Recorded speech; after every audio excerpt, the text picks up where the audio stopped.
축구협회가 정관상 보수를 받을 수 없는 게 원칙인 비상근 임원들에게 자문료 명목으로 매달 수백만 원씩 급여성 고정 보수를 지급했다는 지적이 나왔습니다. 보수를 받은 임원들 중에는 국가대표 출신 최영일, 장회룡, 하석주, 이동국, 이영표, 이천수, 김병지 등을 비롯 축구 해설가 한준희 씨가 포함됐습니다.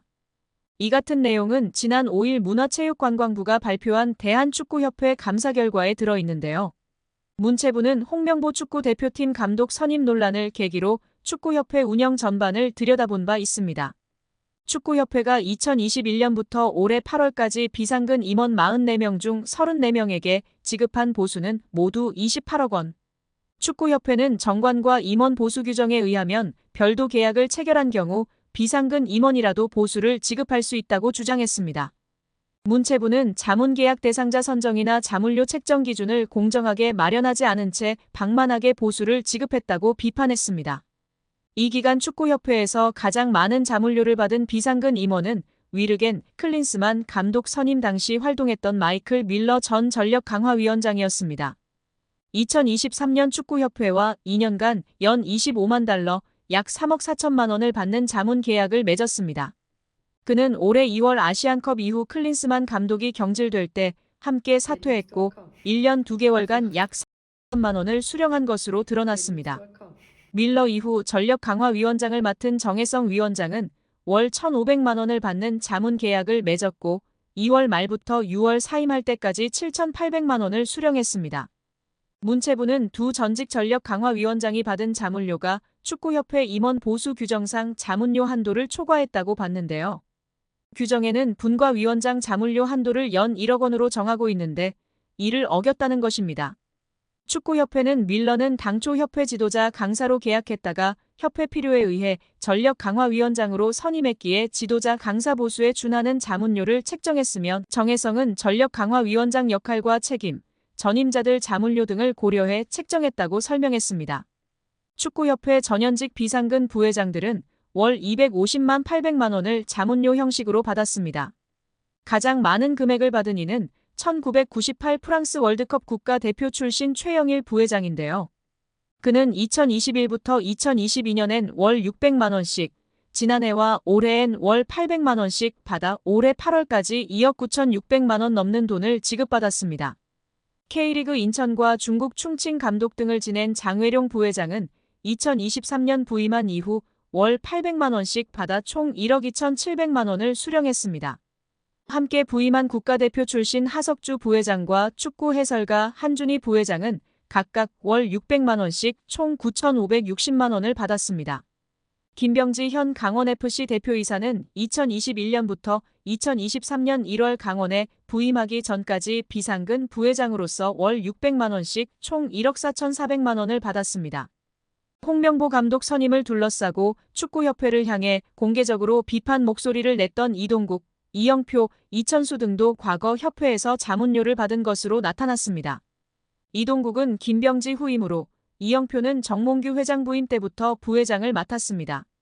이 둘은 2023년에 월 500만 원을 받는 자문 계약을 맺었으나 그해 4월 승부 조작 등 비위 행위자 기습 사면 시도에 대한 책임으로 축구협회 임원진이 전원 사퇴할 때 함께 물러나 각각 1,100만 원씩 받았습니다. 이천수는 2021년 2월부터 2022년 12월까지 축구협회 사회공헌위원장을 맡으며 월 250만 원씩 총 6천여만 원을 수령했습니다. 여기에 대한축구협회 노동조합 운영위원회가 정몽규 회장 사선 불출마 선언과 김정배 부회장 사퇴를 강력히 요구하며 화제입니다. 축구협회 노조는 17일 KFA CEO 김정배 부회장은 사퇴하고 정몽규 회장은 즉각 불출마 선언해야 라는 제목하에 성명서를 발표했습니다. 성명서에 따르면 축구협회는 지난해 3월 승부조작 비리 추구인 사면 파동 이후 위기 수습체계 하나로 문화체육관광부 차관 출신 김정배 부회장을 대한축구협회 실무 총책임자로 앉혔습니다. 김 부회장이 오면서 축구인 출신들이 원천적으로 배제됐습니다. 협회 조직에서 축구인 출신과 비출신 간의 견제와 균형이 무너졌고 각종 논란의 불씨가 됐습니다. 노조는 선임 당시에도 잘못된 결정은 정몽규 회장이 했는데 엉뚱하게 축구인 부회장 혹은 전무이사를 선임하지 않는 방식으로 조직을 개편하면서 논란이 일었다면서 주원이는 정 회장의 잘못된 결정인데 축구인들의 제19 감사기로 뒤집어 씌워 축구인들의 목소리를 아예 안 듣는 식으로 해법을 내놓은 것이라고 꼬집었습니다. 그러면서 김 부회장의 역할에 있어서도 사실상 허수아비였다는 것이 노조의 주장이 있습니다. 노조는 강도 높은 문제부 감사를 2달여 겪으면서 직원들은 한 목소리로 협회 내 컨트롤 타워가 없다고 아우성이었다면서 문제부 출신이니까 김정배 부회장이 키를 쥐고 어떻게 대응하고 후속 조치는 어떻게 해야 할지 등을 하지 않을까 하는 기대가 있었는데 놀랍도록 아무 역할이 없었다는 전언이라고 전했습니다. 이어 우리 협회를 향한 여론이 점점 악화되자 이번 감사 전부터도 본인은 곧 떠날 사람이나 남을 직원들이 잘 대응하라는 식으로 말했다고도 알려졌다며 오히려 문제부 차관 출신이라는 정관을 이용해 본인만 책임을 피하려는 행태에 우리 직원들은 큰 실망을 감출 수 없었다고 덧붙였습니다. 지난 7월 홍명보 감독 선임 과정에서도 김 부회장이 총책임자였다고 폭로했습니다.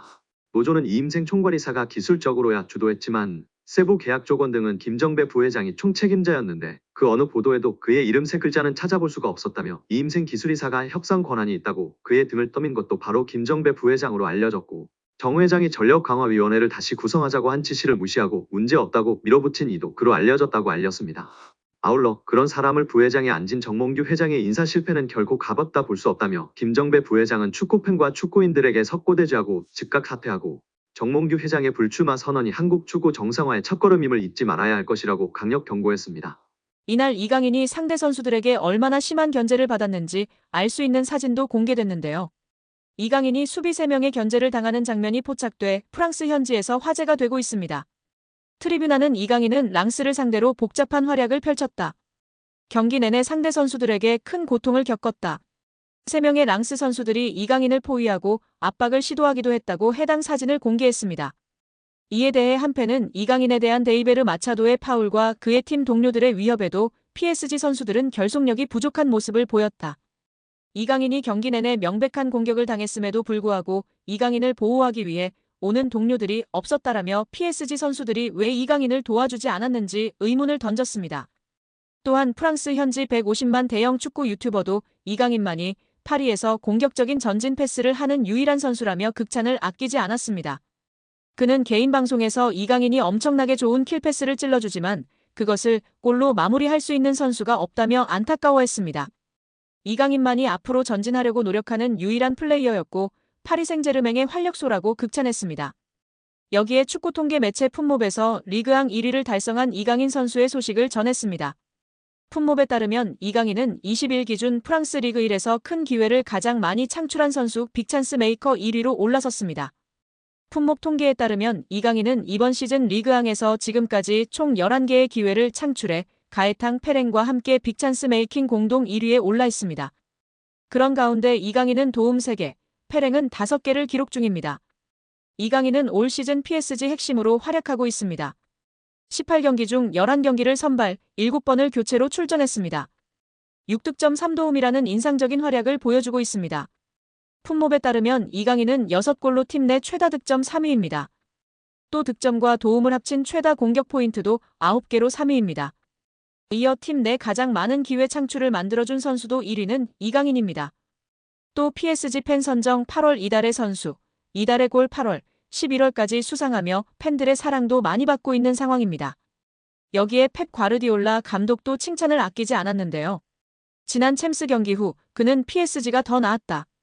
가짜 9번으로 뛴 미드필더 선수가 한 명 더 많았고 그를 압박하기 어려웠다. 나는 PSG에 많은 공을 돌린다. PSG는 환상적이고 뛰어난 팀이다. 그리고 아주 좋은 수비수들도 있다. 엘리케에게 축하를 보낸다고 소감을 전했습니다. 확실히 팀 내에서 자리를 잡은 이강인입니다. 프랑스 매체 르텐스포르트는 이강인은 루이스 엘리케 감독이 높이 평가하는 선수로 자리매김했다라면서 이강인은 가짜 9번 역할을 소화하며 과르디올라로부터 칭찬을 받기도 했다고 언급했습니다. 이어 프랑스 대표로 활약했던 샤르보니는 이강인은 중요한 선수다. 매우 중요하다. 그는 미친 활약을 해낸다.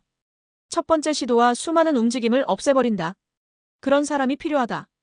엘리케 감독이 이강인을 이 자리에 기용하는 이유를 알겠다. 그런 미친 선수가 필요하다라며 칭찬했습니다.